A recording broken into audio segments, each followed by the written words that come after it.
신문 기사를 보면 특히 네이버 기사를 많이 보게 되는데 건축 관련 기사나 부동산 관련 기사들이 꽤 나옵니다. 근데 기사 내용이 어려워서 일반인들이 이해하기 좀 어렵게 써 있다든지 또는 잘못된 기사 내용들이 보입니다. 그래서 이런 기사가 나올 때마다 제가 설명해 드리는 그런 강좌를 촬영하기로 했는데, 첫 번째로 건축 관련 기사인데, 파탄난 노후생활, 불법 건축물에서 사는 인생, 네이버 기사에 떴더라고요. 내용을 보시면 충남 천안에서 조그만 가게를 운영하던 김모 씨는 아내와 함께 편안한 노후 생활을 보내기 위해 전원주택을 짓기로 마음을 먹었다.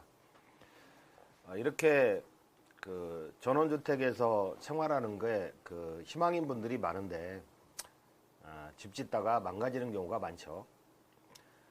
주변에 물어보러 강원도 정선군 정선읍에 위치한 전원주택 부지를 매입하였고, 인터넷 검색을 통해 마음에 드는 건축 개사도 발견했다. 주택 부지를 먼저 샀군요. 1500채 이상 전원주택을 지었다는 홍보와 친절한 상담. 원래 사기꾼들의 특징이 뭡니까?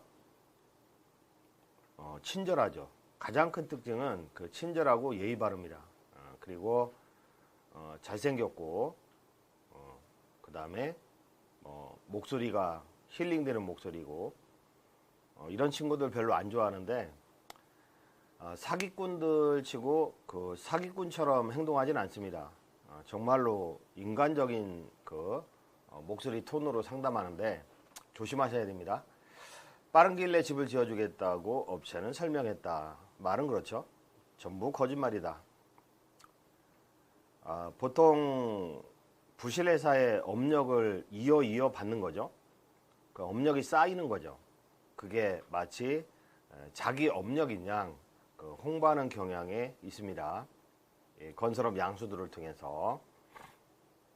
믿음이 간 김 씨는 1층 25평, 2층 10평 구조로 전원주택을 짓기로 하고, 지난해 3월 건축비 2억 원에 업체와 계약을 했다. 추석 전까지 집을 지어주겠다는 업체의 설명에 김 씨는 천안집을 팔아 건축비로 충당하려는 계획을 세웠다. 살고 있는 집을 팔아서 건축비를 충당하기로 계획을 세운 거죠. 김 씨는 새 집에서 가족들과 함께 추석을 보낸다는 기대감에 부풀었다. 그렇죠. 그러나 공사는 8월이 돼서 착공에 들어갔다. 3월에 계약을 했는데 8월이 돼서 착공에 들어갔다. 말이 안 되는 거죠. 추석 전 완공은 불가능했다. 그래도 공사가 진행되고 있으니 내년 설을 기약하면서 위안을 삼았다. 하지만 주택골조가 완성되자 공사는 멈췄다. 보통 골조공사 완성되고 나서 공사를 멈추죠. 보통 공사계약을 체결하게 되면 초기 공정에서 돈을 많이 뽑아가죠. 초기 공정에서. 그러면 골조가 쓰자마자 이제 뒷공정에 공사비가 부족한 거죠. 미리 땡겨 쓰다 보니까 부족한 거죠. 그래서 공사가 중단되는 경우가 많습니다. 김 씨는 하청업체로부터 건축회사가 돈을 주지 않아 더 이상 공사를 진행할 수 없다는 답변을 받았다. 초기에 공사비를 땡겨 쓰고 하도급 업체에 공사비도 제대로 주지 않은 거죠. 김 씨는 황당했다. 이미 전체 건축비의 90%를 건축회사에 지급했기 때문이다.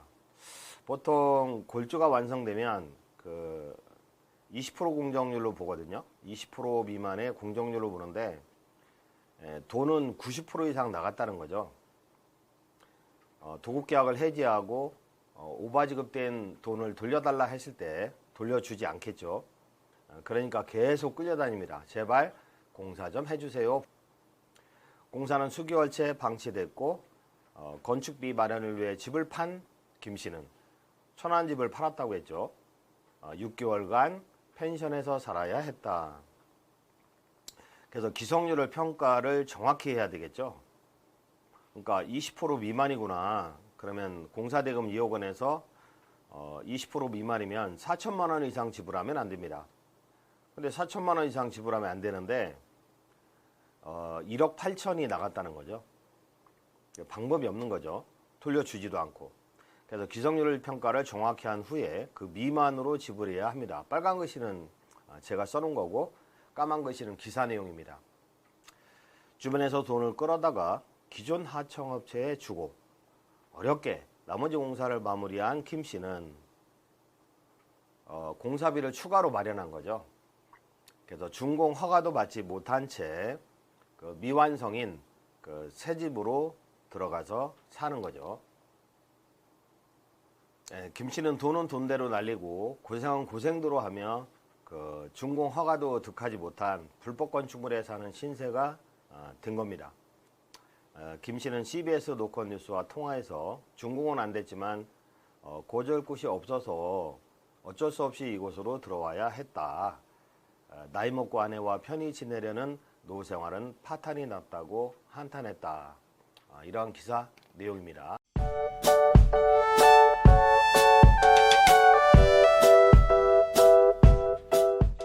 편의점보다 많은 건축업체, 법적 제도적 장치 마련이 시급하다. 이 건축업체가 굉장히 많은데 종합건설 면허가 있는 경우가 있고 없는 경우가 있죠. 이거 합치면 굉장히 많다는 거죠.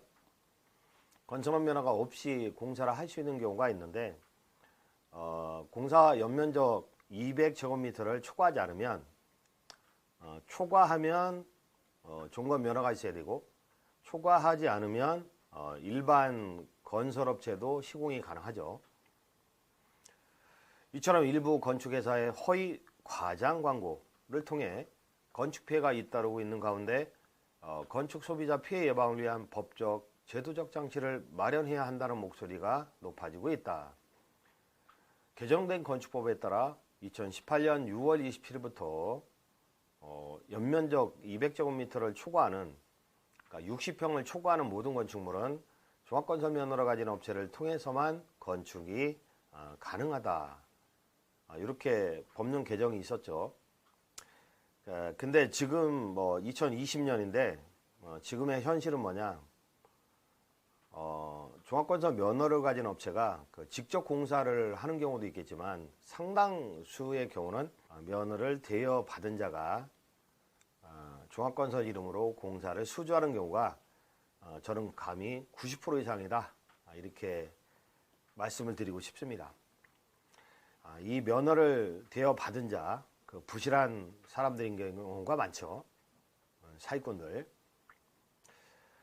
애초 연면적 661제곱미터 이하 1가구 단주택은 건축주의 직접 공사가 가능했었는데 법령 개정으로 200제곱미터 이하로 제한되면서 건축주의 직영공사가 축소된 것이다. 그러나 꾸준한 미니주택의 수요로 전원주택 대부분이 60평 이하인 경우가 많죠. 주택이 60평이 넘으면 엄청 큰 집이잖아요. 그래서 전원주택 대부분이 60평 이하인 경우가 많은데 그러면 종합건설이 시공하는 게 아니라 일반 건설업체가 시공을 하는 경우가 대부분이죠. 그래서 건축 피해는 앞으로도 지속될 것으로 보인다는 거. 건설업으로 사업자 등록을 내고 사업체를 차리면 연면적 200제곱미터 이하의 공사 수주도 가능한 게 현실입니다.